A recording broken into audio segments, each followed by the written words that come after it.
자, 이번에는 이슈 포커스 시간입니다. 당초 코로나 백신 접종률이 높아지면 코로나가 진정될 것으로 예상하면서 많은 나라들이 위드 코로나를 시행했었습니다. 하지만 예상과는 달리 현재는 지금 우리나라를 포함해서 코로나가 재확산되는 모습을 보이고 있는데요.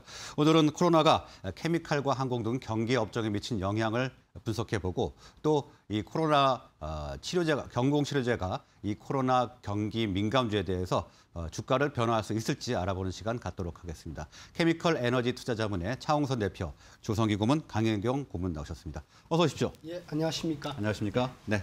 먼저 차홍선 대표님, 최근에 우리나라를 포함해서 코로나가 좀 재확산되는 그런 모습을 좀 보이고 있습니다. 지금 방금 전에 제가 소개를 해드린 대로 이 경기 민감주의 업종에 대해서 코로나가 아무래도 좀 부정적인 영향을 미치지 않겠습니까? 분석을 좀 해주시죠. 예, 요약해서 먼저 말씀을 드리면은 예를 들면 2017년이나 18년 대비 S&P 500 지수 같은 경우는 2017년, 18년 대비 평균치 대비 얼마 정도 올랐냐면 약 80%가 올랐어요. 네.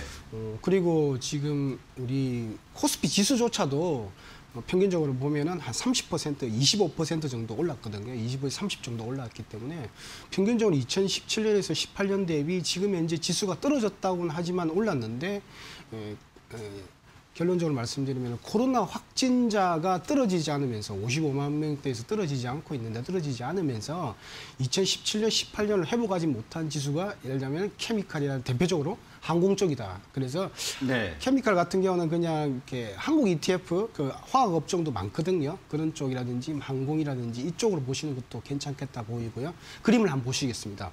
그림 두 가지를 연속적으로 보여드릴 텐데요. 첫 번째는 이 보시면은 전 세계 코로나19 확진자 추이를 나타내고 있습니다. 보면은 당초 코로나 확진자가 쭉 이렇게 2020년 초반부터 올라가면서 한 60만 명에서 70만 명까지 올라가면서 백신들이 출시되기 시작했습니다. 예. 굉장히 빠르게 출시됐으면서 그래서 이제 코로나 내려가는 듯 했어요. 그래서 보면 지금 현재 당초 예상들은 뭐냐면은 일일 확진자 수가 한 20만 명에서 한 15만 명 정도가 되지 않을까 이렇게 봤었는데 그 예상을 빗나갔죠. 코로나가 우리가 생각하는 것보다 강합니다. 지금 이제. 그래서 지금 55만 명대로 지금 다시 복귀했던 그런 추세다. 그래서 지금 백신 접종률이 얼마입니까? 선진국이 70%를 넘었었고요. 후진국은 한 30에서 25%인데 평균적으로 50%거든요. 그러니까 백신 접종률이 50%인데도 불구하고 일일 확진자가 55만 명. 그다음 전 세계로 일일 사망자 수가 800명이라는 거죠. 그러니까 이렇게 되면서 어떤 일이 벌어졌냐면은 기술주들은 S&P 500이나 이런 기술주들은 한 7, 80% 올라가 버렸는데 이런 확진자 때문에 경기에 민감한 업종들은 떨어졌습니다. 뒤에 보시면 그림인데 대표적으로 보시면은 케미칼하고 항공 쪽이 많이 떨어졌습니다. 이게 제가 미국이라서 그렇지 한국도 동일합니다. 거의 유사하다 보시면 될 것 같고 관심 많으신 분은 한국화학 ETF 이런 거 사셔도 제가 볼 때는 좋겠다는 생각을 하거든요. 그래서 보면은 2017년 대비 18년에 보면은 7, 80% 올라간 거에 비해서 오히려 떨어져 있으니까 이게 이제 저는 이렇게 지금 이제 이게 뭐냐면 주요한 이유는 코로나 확진자 때문에 경기가 더 활성화될 게 올라가다가 못 됐다 보고 있고 내년도에는 더 활성화될 거라 보지 않습니까? 그래서 제가 볼 때는 이런 세 가지 이유 때문에 보는데 그래서 제가 볼 때는 이런 경기 업종들에 대해서도 관심을 가져야 된다 이렇게 보고 있고 왜 그렇게 그럼 좋게 보느냐 하면은 첫 번째는 확진자 있지 않습니까? 네. 확진자 같은 경우는 추가 백신이 접종이 될 것 같아요. 그래서 지금 이제 추가 백신이 이제 부스터 샷이 많이 접종되기 때문에 확진자가 제가 볼 때는 더 올라가기보다는 점진적으로 떨어지지 않겠냐 이렇게 보고 있고 두 번째는 이제 겁을 내지 않습니까? 경제 제거에 대해서 활성화되는데 겁을 내는데 이제 사망자 추이가 중요한데 일일 평균 한 800명씩 나오는데 500만 명 분이 돌아가셨어요. 500만 명이 분이 돌아가셨는데 그래서 사망자는 어떻게 떨어뜨리냐면은 뒤에 자세히 설명드리겠지만은 지금 이제 경구용 치료제가 준비되고 있어요. 이미 영국에서는 11월 2일 날 승인이 됐고요. 이제 긴급 승인이 되었고 이제 처방이 들어갑니다. 미국도 보면은 머크라든지 이렇게 쭉 연속해서 머크, 파이자 쭉 그리고 삼성을 들어가 있는 아테아 그다음에 길리어드 같이 쭉 연결돼서 경구용 치료제가 나왔기 때문에 경기 활성화에 관련된 거는 중진국형 제품들이 많아요. 그러니까 경구용 치료제가 필요하고 그다음 항체약품에 의해서 사망자 수가 줄어들기 때문에 이런 시점에서는 제가 볼 때는 오히려 2017년, 2018년보다 떨어져 있는 경기 민감업종, 케미칼이라든지 항공 쪽 이런 쪽들도 관심을 가져줄 것을 말씀드립니다. 예. 방금 전에 속보로도 전해드렸습니다만 코로나 확진자 수가 4천 명을 넘어섰습니다. 4,116명으로 역대 최다를 지금 기록한 상황입니다. 자, 다음은 강혜경 고문님, 방금 전에 확진자 수가 늘었다는 속보도 전해드렸는데 전 세계적으로 코로나 지금 현재 상황이 어떤지 한번 설명해 주시고요. 백신과 치료제, 곧 출시가 된다고 했는데 아직 안 나온 것 같네요. 네. 먼저 이제 전 세계 코로나 그 상황에 대한 거를 좀 보시려면은 지금 확진자 수 그리고 백신의 접종률 그리고 사망자 그 치명률에 대한 거를 좀 보시면 되는데요. 백신의 접종률을 보면 되면은 글로벌에서 약 76억 도즈니까 약 한 50% 정도 된다 이렇게 볼 수는 있는데 지금은 이제 이 전체 숫자보다는 각 국가별로 지금 접종률 그리고 확진자 수가 좀 어떻게 되는가 이걸 좀 보시는 게 필요합니다. 그래서 확진자 수를 보면 지금 그림에도 지금 보여지긴 하는데요. 약 한 55만 명 수준에서 100만 명 수준까지 좀 올랐다가 내려오는 지금 이런 상황이 지금 이어지고 있습니다. 그런데 특히 그러면 이게 지금 어느 지역에서 더 문제가 되고 있느냐라고 봤었을 때는 유럽 지역입니다. 국가별로 봤었을 때는 그 오스트리아, 독일, 영국 이쪽에서 지금 확진자가 좀 높은 수준으로 유지되고 있다 이렇게 지금 보시면 되는데요. 치명률은 그 작년에 코로나19가 이제 발생했을 당시보다는 좀 낮아지긴 했습니다. 그래도 2% 내외이기 때문에 아직은 높은데 이런 높은 치명률과 확진자에 대한 거를 좀 이 증시에 그 발목을 잡고 있는 이 상황을 어떤 것이 좀 해결할 수 있는가라고 봤었을 때 경구용 치료제 그리고 항체 치료제 여전히 백신입니다. 그러면 이제 앞서 이제 앵커님께서도 말씀하신 경구용 치료제 아직 허가 안 난 것 같은데 어찌 되었는가라는 질문을 하셨는데 영국에서는 머크의 그 몰누피라비르가 이미 승인이 됐고요. 그리고 이제 유럽 쪽에서 그 머크와 파이자에 대한 이 승인이 지금 검토 중에 있습니다. 그리고 지금 이달 말이죠. 이제 며칠 안 남았습니다. 11월 30일이 되면은 미국 FDA 이 외부 자문단을 이제 포함한 자문회의가 열릴 예정인데 이 결과에 따라서 미국에서도 지금 승인 여부가 결정이 될 것으로 보여집니다. 그러면 머크, 리츠백 아니면 파이자의 이 경구용 치료제는 조만간 승인이 날 수도 있겠다 이렇게 지금 시장에선 보여지고요. 그리고 이번 주 이제 미국장이 열리면서 백신 그 주가들이 좀 많이 상승을 했었습니다. 그 이유가 이제 미국에서 성인을 대상으로 하는 부스터 샷에 대한 이 허용이 지금 났기 때문에 여러분도 알고 계시는 뭐 바이온텍이나 모더나 아니면 노바백스 이런 기업들 주식이 많이 7% 이상 이번 주에 이제 상승하기도 했는데요.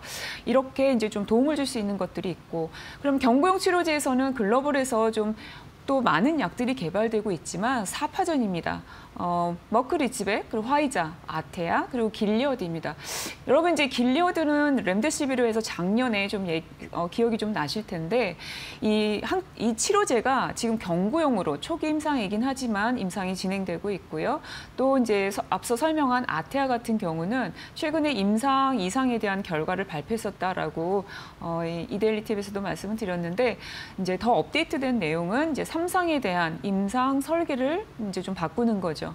그 임상에서 가장 먼저 무엇을 보려고 하는가 이런 목표를 설정하는데 1차 평가 변수에 대한 거, 그다음에 대상을 누구로 할 것이냐 임상에 있어서, 그리고 용량을 증량시키겠다 이런 변화들이 지금 아테아 쪽에서 있습니다. 그래서 아테아가 임상 3상을 계속 이제 진행하다가 중간 결과가 이제 발표하게 되면 이런 또 경구용 치료제에 관한 이런 또 내용을 좀 더 업데이트해서 또 들을 수가 있고요. 그래서 이 경구용 치료제가 또 도움을 줄 수 있다 이렇게 보고요.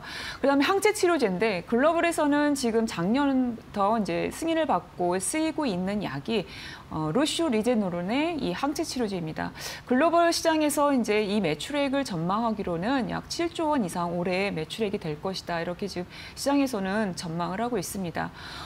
국내에서는 또 셀트리온이 있죠. 이 항체 치료제 레키로나주가 있는데 유럽에서 승인을 받았고 일부 국가에서 지금 조건부 승인에 대한 얘기가 이제 나왔습니다. 그래서 이런 항체 치료제도 도움을 줄 수가 있고요. 그리고 세 번째 이제 백신인데요. 백신은 지금 다양해져 있죠. 여러분들 이제 우리가 직접 다 가족도 나도 이제 다 맞기도 했지만 예를 들면 핵산 백신, 뭐 mRNA 백신, 모더나, 그 바이오엔텍, 파이자, 그리고 벡터 백신, 존슨앤존슨, 그리고 아스트라제네카, 그리고 또 아직 승인은 안 받았지만 이번 주 미국 증시에서도 이제 반응을 보였던 노바백스 이런 백신 관련주들이 있죠. 그런데 이 백신은 이렇게 다양해졌고 지금은 다양한 연령대로 넓어졌고요. 그래서 그 접종의 연령이 확대됐죠. 지금 임상은 2세 이상까지도 임상이 계속 진행되고 있습니다.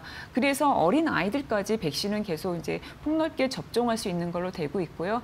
또 백신의 미래는 지금 코로나 백신에다가 그 인플루엔자 백신이 이제 혼합 백신 아니면 폐렴규균하고 섞인 이런 또 다른 백신 이런 식으로 임상은 계속 진행되고 있습니다. 그래서 백신도 계속 임상이 더해지면서 계속 그 매출액도 유지할 것을 보고요.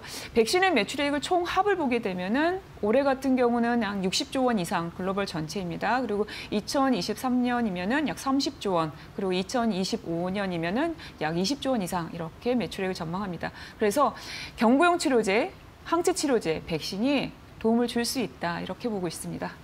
네, 백신은 다양해졌고 경구용 치료제도 곧 출시가 될 예정이기 때문에 이 재확산세가 좀 수그러들지 않을까 이렇게 기대를 해보겠습니다. 자, 다음은 조성기 교수님. 앞서서 강혜경 고문께서 치료제 언급을 좀 해주셨는데 네. 이 치료제 기술적으로 어떤 것들이 있습니까? 예, 이제 보면 금방 이제 우리 강 고문님이 말씀하셨는데 백신이 일단 우리가 백신은 어떻게 보면 건강한 상태에서 맞아가지고 코로나 바이러스가 우리 몸에 들어왔을 때 이걸 방어하겠다 이런 목적이고요. 네. 그다음에 지금 이제 먹는 치료제죠. 경구 치료제가 곧 나온다는 건데 이 치료제는 간단하게 말씀드리면은 코로나 바이러스가 우리 몸 안에 들어온 다음에 어떻게 할 건지 치료를 할 것이냐 이건데 네. 크게 보면 이 치료제는 두 가지로 나누어 볼 수가 있어요. 하나는 이제 우리 몸에 들어온 바이러스 증식을 억제한다 그런 관점이고 또 하나는 이제 항체 치료제라고 보통 얘기하는데 이것은 바이러스가 들어온 바이러스에 달라붙어 가지고 바이러스를 무력화시키는 중화항체 치료제 이렇게 크게 두 가지로 나누어 볼 수 네. 있고요. 그러니까 바이러스 증식을 억제하거나 그렇죠. 중화하거나 두 가지로. 그렇죠. 예, 예. 그래서 이제 중화항체 바이러스 증식 부분에는 이미 작년에 렘데시비르라고 이제 길리어드에서 내놨고 그다음에 중화항체 치료제는 리제너론에서 이제 내놨죠. 그래서 뭐 다 아시는 바와 같이 이제 트럼프 대통령 때 그때 관심이 많았었죠. 대통령이 이제 걸렸는데 네. 하루 저녁에 퇴원을 했단 말이에요. 그때 써있던 약제가 바이러스 증식을 억제하는 렘데시비어하고 그다음에 중화항체하고 같이 쓴 겁니다. 병용을 해서 네. 하루 저녁에 이제 낫고 나온 거죠. 그래서 그렇게 빨리 나왔군요. 그렇죠. 네. 두 가지를 쓰면 되는데 지금 이제 먹는 치료제가 나온다고 하니까 훨씬 더 그 적용하기가 용이하고 더 많은 사람들한테 쓸 수 있기 때문에 아마도 치료 효율을 더 높이는 확률이 점점 더 높아진다 이렇게 볼 수 있고요. 좀 메커니즘을 간단하게 좀 말씀드리면 이제 렘데시비어는 결국은 우리 몸 안에 들어온 코로나 바이러스가 증식할 때 그 RNA 복제를 해야 돼요. 그 네. RNA 복제를 억제하는 그런 메커니즘으로 작용하고 있고요. 지금 경구용 치료제도 이제 크게 보면 뭐 3개, 4개가 지금 3파전, 4파전 하고 있는데 결국은 바이러스 증식을 억제하는 방법이 크게 보면은 우리 몸 안에 들어온 바이러스 입장에서 보면 RNA만 우리 세포 안으로 들어와요. 그러니까 그 RNA를 기준으로 해서 몇 가지 그 필요한 단백질들을 만들고 네. 그다음에 이 단백질들이 작용을 해서 다시 RNA를 복제하는 겁니다. 그 크게 보면 두 가지 단계인데 일단 필요한 단백질을 만드는 과정에서 억제하는 방법이 이제 화이자의 치료제이고요. 네. 그다음에 이제 RNA를 중합 효소를 통해서 이제 RNA를 복제를 하게 되는데 그 RNA를 복제하는 효소라는 게 결국은 단백질이긴데 한데 그 효소를 억제해 주는 방법이 이제 그 아테아에서 지금 추진하고 있는 효소 억제, 그 RNA 중합 효소를 억제하는 방법. 네. 그다음에 중합 효소는 억제를 하지 않지만 그 이어가는 방법을 이제 억제하는 RNA 복제를 억제하는 방법이 이제 머크의 몰루피라비르 이렇게 하고 있습니다. 그래서 결과적으로 보면은 우리가 좀 더 폭이 넓어졌다. 경구 치료제. 그러니까 네. 먹는 치료제도 있고 주사용 치료제도 있고 또 항체 치료제도 있고. 그러니까 우리가 그 근본적으로 보면 이제 사스코브이2라고 하잖아요. 네. 그래서 이제 급성 호흡기 증후군인데 이 급성이고 심각한 부분을 제때만 딱 적용을 하면은 굉장히 치료 효율을 높일 수 있는 가능성이 높아진다 이렇게 볼 수 있겠습니다. 네, 치료제들의 폭이 많이 넓어진 것 같습니다. 오늘 말씀은 여기까지 듣도록 하겠습니다. 고맙습니다.